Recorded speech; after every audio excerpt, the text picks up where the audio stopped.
जय श्री राम बच्चों।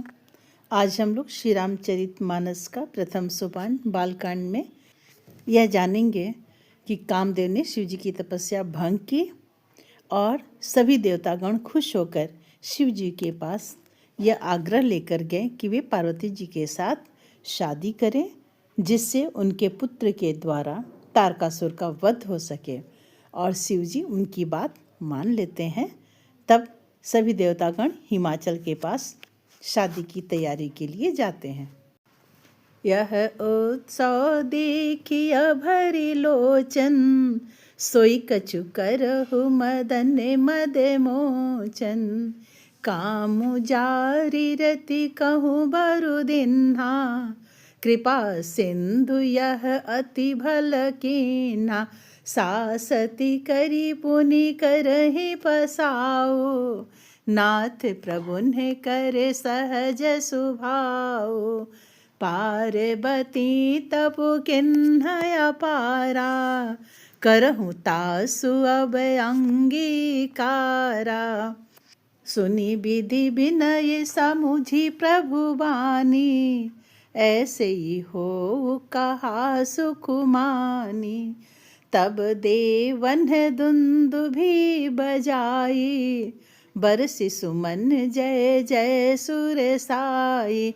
अवसरु जानी सप्तऋषि आए, तुरत ही विधि गिरि भवन पठाए। प्रथम गए जह रही भवानी, बोले मधुर बचन छल सानी। कहा हमारा न सुने हूँ तब नारद के उपदेश, अब भा झूठ तुम्हार पना। जा रे वो काम महेश, सियावर रामचंद्र की जय। मास परायण तीसरा विश्राम।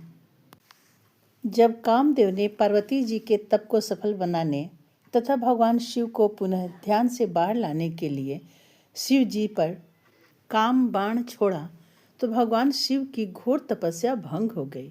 अत्यंत क्रोधित होकर शिव जी ने अपने तीसरे नेत्र का उद्घाटन किया और उसकी अग्नि से कामदेव को तुरंत भस्म कर दिया। कामदेव के जलने से तीनों लोकों में भय और शोक फैल गया। रति अत्यंत दुखी होकर रोती बिलखती शिव जी के चरणों में जा गिरी। कुछ समय बाद जब भगवान शिव जी का क्रोध शांत हुआ, तब सभी देवतागण ब्रह्मा जी और नारद जी सहित कैलाश पर पहुंचे। वे जानते थे कि तारकासुर का वध केवल शिवपुत्र षडानन कार्तिकेय जी के हाथों ही हो सकता है। सभी देवताओं ने भगवान शिव जी से हाथ जोड़कर प्रार्थना करते हुए कहा, हे कामदेव के मद को चूर करने वाले, आप ऐसा कुछ कीजिए जिससे सब लोग इस उत्सव को नेत्र भर कर देखें। हे कृपा के सागर, कामदेव को भस्म करके आपने रति को जो वरदान दिया सो बहुत ही अच्छा किया। हे नाथ, श्रेष्ठ स्वामियों का यह सहज स्वभाव ही है कि वे पहले दंड देकर फिर कृपा किया करते हैं। पार्वती जी ने अपार तप किया है, अब उन्हें अंगीकार कीजिए। ब्रह्मा जी की प्रार्थना सुनकर और प्रभु श्री रामचंद्र जी के वचनों को याद करके शिव जी ने प्रसन्नता पूर्वक कहा, ऐसा ही हो।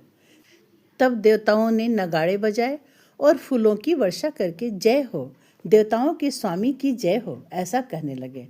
उचित अवसर जानकर सप्तर्षि आए और ब्रह्मा जी ने तुरंत ही उन्हें हिमाचल के घर भेज दिया। वे पहले वहां गए जहां पार्वती जी थी और उनसे छल से भरे मीठे विनोद युक्त आनंद पहुंचाने वाले वचन बोले। नारद जी के उपदेश से तुमने उस समय हमारी बात नहीं सुनी, अब तो तुम्हारा प्रण झूठा हो गया, क्योंकि महादेव जी ने कामदेव को ही भस्म कर डाला।